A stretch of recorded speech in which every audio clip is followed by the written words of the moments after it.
पुण्यात्माओं, यहाँ परमात्मा क्या कहना चाहते हैं कि लाल खंभ से बांधा जा बिन सतगुरु कौन छुटावेगा, यानी उस पीड़ा से तुम्हें सतगुरु के बिना कोई भी नहीं बचा सकता जो नरक में आपने भोगनी पड़ेगी।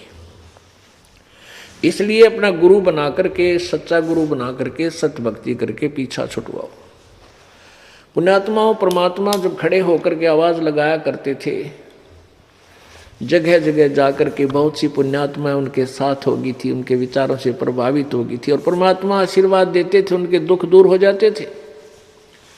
कबीर पर्वत पर्वत में फिरा कारण अपने राम, राम जैसे संत मिले जिन सारे सब काम। के जिस संकटों के निवारण के लिए परमात्मा के लिए हम घूमा करते थे, पर्वतों पर, पहाड़ों में, गुफाओं में, जंगल में, और वो कोई काम हमारा बना नहीं, और फिर वही संत मिले, राम जैसे संत मिले जिन सारे सब काम। तो वो परमात्मा राम ही आया हुआ था कबीर जी, वो सत्य पुरुष पूर्ण ब्रह्म वहाँ आए हुए थे। जो भी दुखी आत्मा आते थे उनके कुछ तो आशीर्वाद मात्र से सुखी हो जाते थे, फिर वह प्यारी आत्मा परमात्मा के ज्ञान को सुनते थे।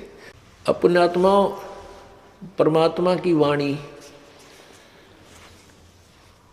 वो परमात्मा अपनी प्यारी आत्माओं को, विशेषकर जो कभी किसी जन्म में कबीर भगवान की शरण में रहे हैं, आज वो फिर उस समय कहीं भी किसी भी मजहब, धर्म या जाति में उनका जन्म है, वो परमात्मा अपनी प्यारी आत्माओं को वहां से निकाल लेते हैं। अब जो पिछले, जैसे आप देखते हुए एक घर में 8 सदस्य हैं, 7 ने नाम ले लिया, एक नहीं लेता। एक घर में 4 सदस्य हैं, 3 ने नाम ले लिया, एक ना लेता।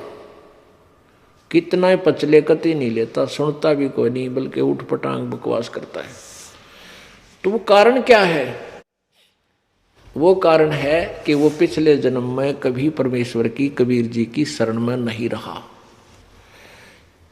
वो काग का बच्चा है, और जो परमात्मा की शरण में आगे वो कोयल के बच्चे थे। ये एक कोयल क्या करती है, एक पक्षी है कोयल, वो अपना अलग घोंसला बनाकर अपने अंडे उत्पन्न नहीं करती, क्योंकि वो काग जो है, कौवे जो होते हैं, वो उस कोयल के अंडों को खा जाते हैं, वो उनको परिफुल्लित नहीं होने देते, खत्म कर देते हैं, नष्ट कर देते हैं। तो मादा कोयल जो है इस बात से परिचित होती है, वो दाव लगा के, ये जो मादा कौवी होती है, मादा कौवा यानी कौवी, जहाँ कहीं अंडे दे रखे होते हैं उसने घोंसला बना के, वो जब कहीं चुग्गा चुगने दूर चली जाती है, पीछे से वो मादा कोयल उस घोंसले में अपने अंडे पैदा कर देती है। अब पहले 2 थे, 2 और उत्पन्न कर दिए उसी में उसने। वो मादा कौवी आती है, वह कौवी आती है, आके देखती है कि 4 अंडे हैं। अब वो पहचान नहीं पाती मेरे कौन से हैं, तो सारे के सारों को परिपक्व करने लग जाती है। जब उसमें वो बच्चे बन जाते हैं, और वो कोयल ध्यान रखती है, उस पर जो पूरी नज़र रखती है कि ये बालक, मेरे बच्चे किस समय उड़ने योग्य हो, और उसी समय इनको ले चलूँ यहाँ से। जब वो देख लेती है कि ये बच्चे अब कुछ उड़ने लायक हो गए हैं, उस समय दूर पेड़ पर बैठ कर कोयल अपनी प्यारी बोली बोलती है। वो कुहू कुहू की आवाज़ लगाती है, और कोयल के बच्चे अपनी माता की आवाज़ को सुनकर एकदम ऐसे फड़फड़ी सी लेते हैं, और जिधर भी आवाज़ आ रही होती है उसी तरफ उड़कर चल पड़ते हैं। लेकिन वो काग वाले नहीं उड़ते, वो वहीं बैठे रहते मस्ती में, उनको कोई लेना देना नहीं, उनका असर नहीं होता उस बोली का। अब वो कोयल वाले उड़कर अपनी माँ की आवाज़ की तरफ चल पड़ते हैं, और वो मादा कोयल उड़ के फिर आगे को बोलती हुई चल पड़ती है, वो पीछे पीछे उसके बच्चे चल पड़ते हैं।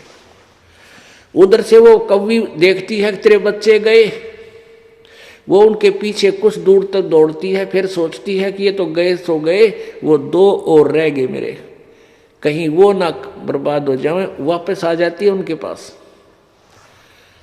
और कौवी वो कोयल अपने बच्चों को लेकर दूर चली जाती है, और वो बच्चे फिर अपनी माँ को पहचान लेते हैं।